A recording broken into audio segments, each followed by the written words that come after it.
We are about to hear an incredible keynote from Viktoria Prantauer titled Patients Paving the Way to Transform Healthcare with AI. And please do submit questions for Viktoria and I'll get them to her after her keynote. Please do that via the online platform. Hi everyone at home, hope you can see and hear me okay. Now, Viktoria is the founder and patient advocate behind thechiefpatientofficer.com. Her mission as an entrepreneur and patient advocate is to build products and companies that empower people to shape the future together.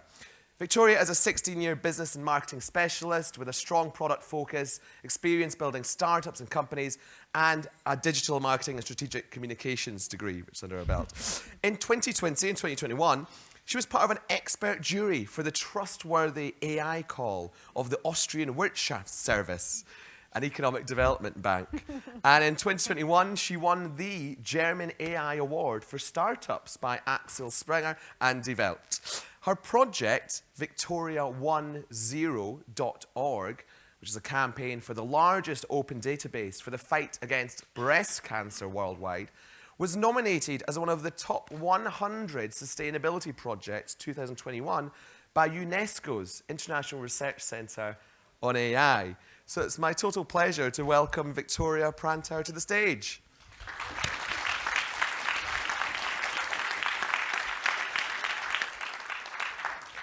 Thank you very much for having me. So let's jump into it. Patients pave the way. So welcome to the future of healthcare, where a fusion of AI and patient empowerment is paving our way. So thank you very much for this lovely introduction. I think I don't have to add much here, but I think what's also very important to know about me is that I'm also a breast cancer survivor. So do you know, or what do you think was the strongest emotion I felt after I got this diagnosis? When you Google it, you will find emotions like anger, fear, depression, confusion, and it's all true. It's part of it. It's a mixture of all that feelings. But what really hit me was something different. It was the feeling of solidarity. It was the feeling of connectedness. I can remember it like yesterday. It was that situation, when I felt my own pain, I became acutely aware of the suffering of people with life-threatening diseases. It's what neuroscience is calling affective empathy. It's the ability to feel your pain in my heart.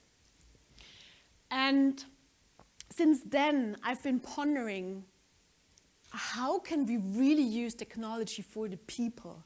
How can we make sure AI helps them who are suffering? So today, I want to delve into this question. How can we make sure that it's not just about possibilities, how AI can help, but really about the application of AI in healthcare? How can we make sure that it's increasing the access to care, it's increasing the quality of life from patients, and how can we achieve that it's accelerating the research for new or better treatments? So for preparation of this keynote, I was consulting with ChatGPT about the question, so why are there so many, digital health AI-based tools out there, but no one is using them? Where is this delay of application coming from? And we explored that the list is extensive, as you can see, and it varies between trust issues, privacy concerns, a lack of scientific validation, but it also is coming back to one guiding principle. And this is as simple as you just have to make it useful. So this double diamond, it's called, and as a former co-founder myself, I know that the success of my business depends on how human-centered I'm solving the problems. So basically, it means you don't develop a tool just for the sake of the tool, or an AI just for the sake of the AI, but it has to solve a real-world problem, an issue from your patients. So this is a well-known concept, and I think it's great if it's 2008, but we're in 2023, and this is why I want to add this data layer here. And let me explain what it means. So let's say we have our breast cancer patient, and she's going through that standardized treatment of chemo, radiotherapy, surgery, and that's very important and good. But what she lacks is, this personalized support, this individualized guidance for her case. So this is our first data point. This is researched that this personalized support could benefit the outcome of her whole treatment. So that's what we know. So then with this concept, we will bring her in. So now we want to develop a solution, let's say an AI-based guidance that supports her through her journey. So we bring her in, and we don't just ask her for her feedback on our ideas, but we really involve her in this development of the product. So this is where we gather the second data point, so to say, to really bring her in. And then we develop a tool that's super useful for her, gives her advice on personal nutrition, gives her input about her blood work, maybe can also have a human component. Maybe there is a person she can contact when she's afraid, something like that. And she's super happy, so she decides to use that product. And through that usage of the product, we again generate a lot of new data, and we learn how it helps her, if it helps her or not. So it's a whole data journey, and with this new insights, we can go back to the beginning, optimize our own product, or use that new knowledge we generated for new treatments, for new products. So where I'm going with this is that in our information age, in our digital age, everything is starting with data. And the breaking news, this data is coming from the people. So it's generated inside the medical system from clinical trials, lab results, but also outside of the system through your wearables, sleep tracker, you name it. But also beyond that, and I want to give you a quick example which impresses me all the time.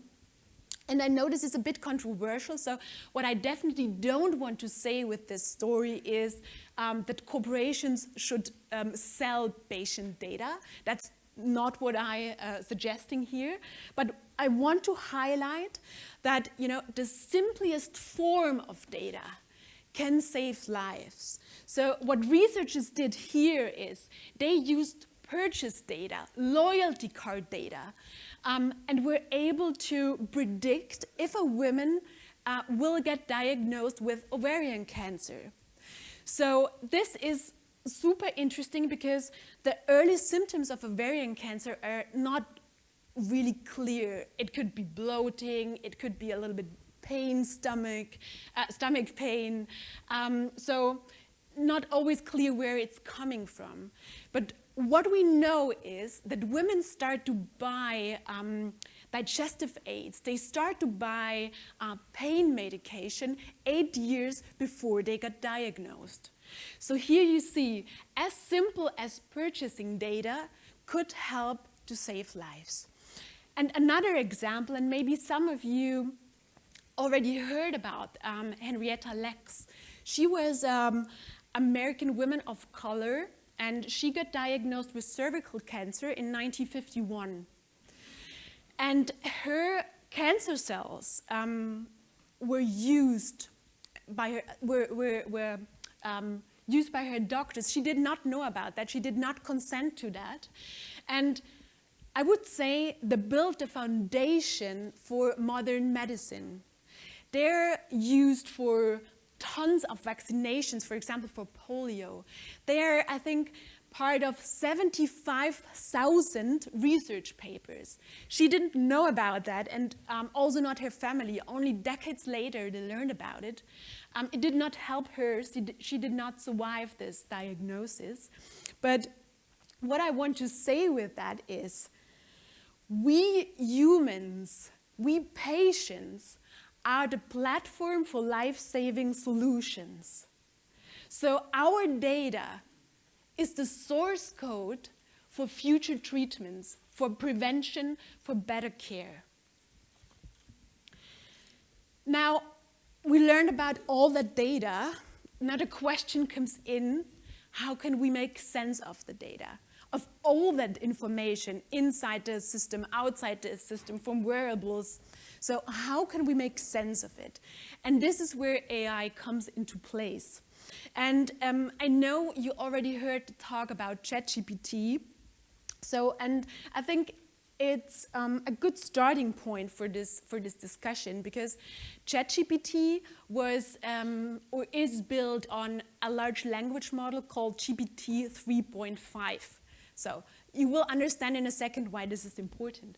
So ChatGPT is able to understand your text input and can use it to have a conversation with you. So it can generate text content based on your text input. Only 2 weeks ago, GPT-4 was released. And now the huge difference is that it not just can work with your text input, but it also can work with visual input. Now let's transfer this to medicine. What does that mean? It means that we're coming to a point where AI is able not just to work with one format of data, but you can bring in different multimodal formats of data, and it can help you to make sense of it. So to make it more tangible, for example, we have a patient and we have access to scans, we have access to genetic materials, maybe some sensor data. And because we're bringing this information together, we can predict a risk for a certain disease, for example. And we can create a personalized prevention plan, so really make a difference here. ChatGPT was also criticized, and I think it's also good that we are having this public discussion, because sometimes it's just making up some super weird stuff. To give you an example, it was asked to give a diagnosis why a woman had this postpartum bleeding, and it just came up with super random ideas. So the critics is good and important, but one reason for that is that GPT is, it's not specialized to medicine. But also 2 weeks ago, there was Google DeepMind released their MedPalm 2. And this, I think, is going to make a real difference over the next few months, because it's already answering questions on an expert doctor level. I'm highlighting also the 2 models here because at least they promised for MedPalm 2 that it will be open source. So what does it mean? It means that scientists will be able to look into it, to work with it, to experiment with it, so we can, make sure that it's used in an ethical, in a trustworthy way. Compared to ChatGPT, which is closed source, which is not giving us this opportunity to look into. So now we heard about data. We understand that AI can help us to make sense of that data. But we also know, and we heard in the panel discussion before, that healthcare is not just about giving a great diagnosis. It's a very important part. But we also have to ask, with all this advancement, how can we make sure that this human touch, that this compassion we have for each other is part of the future healthcare system? And I think there are a lot of topics we could discuss here. For example, the doctors-patient relationship. and freeing doctors and care personnel up to spend more time. But what I want to discuss today is this idea of co-creation. So what does it mean? It means that you really bring in patients into the development of new treatments, into the development of new products. And it's definitely not, what I mean by that is to, ask them if we're building a great product. I really mean opening up processes and bring in the people affected by a disease. So we really can make sure we understand what they need and build the right products for them. So today I'm really, want to speak up for this human-AI co-creation. So I think the future could be bright if we really bring together the strength of AI, but combine it really with human intelligence. Maybe enhance our intelligence with the help of AI, but I think it's in the end all about this collaboration. I want to give you now a few examples where patients did exactly that. So let's start with Regina. She's also a breast cancer survivor, but she's also a machine learning researcher. And what she did is she trained her machine learning model with patient data from 62,000 patients focused on mammography images. So her model is able to predict 5 years in advance if a certain spot on your mammography is going to turn into cancer. So imagine what that could mean for prevention, for treatment. A friend of mine, we already heard about the topic of medical jargon today as well. So Larissa was also a breast cancer survivor. She was thinking, how can we help patients to really understand what's going on in their diagnosis letters? What does the jargon mean?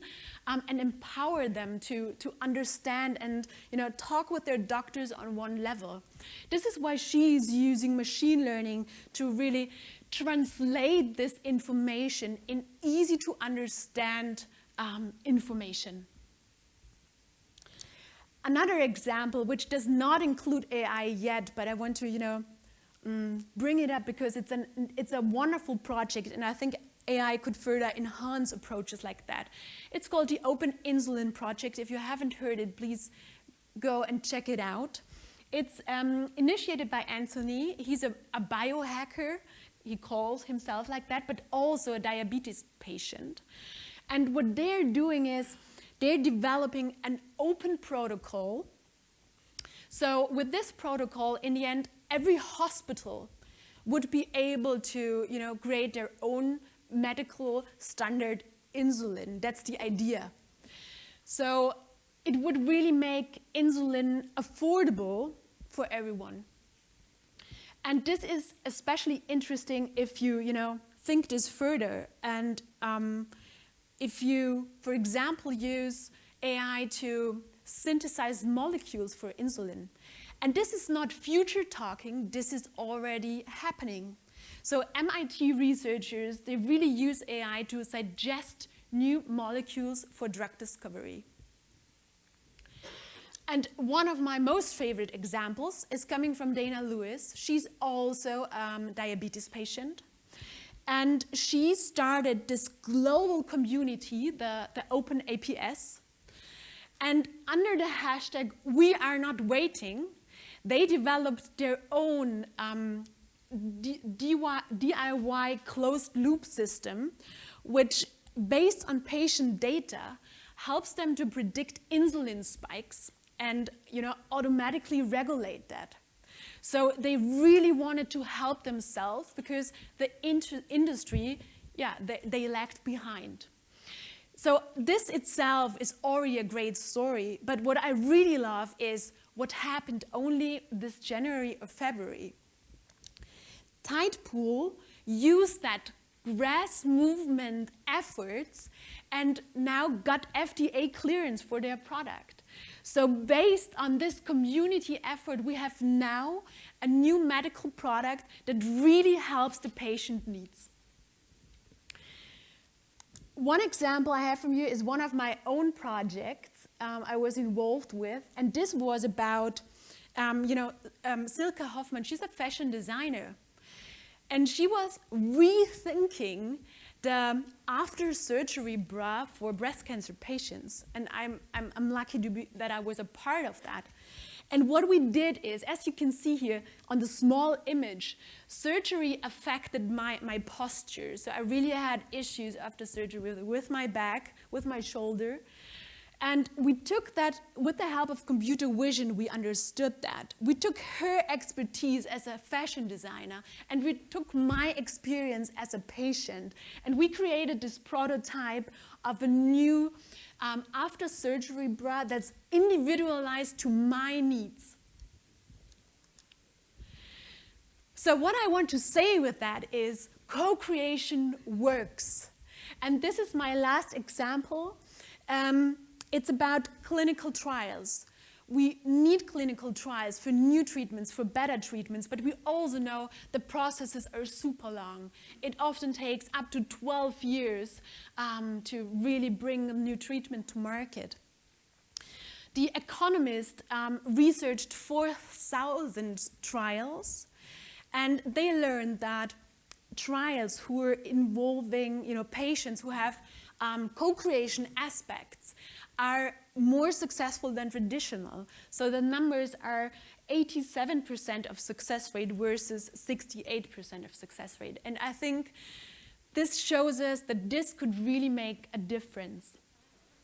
So the last thing for today, and I want to close with that, is let's try to replicate this feeling I had after my diagnosis, this feeling of solidarity and connectedness, and use it to co-create our future together. I think as a society, we're on a turning point, and we have to make a decision what future we want to create. And my decision stands. This should be a future that really benefits us, the people. Thank you very much.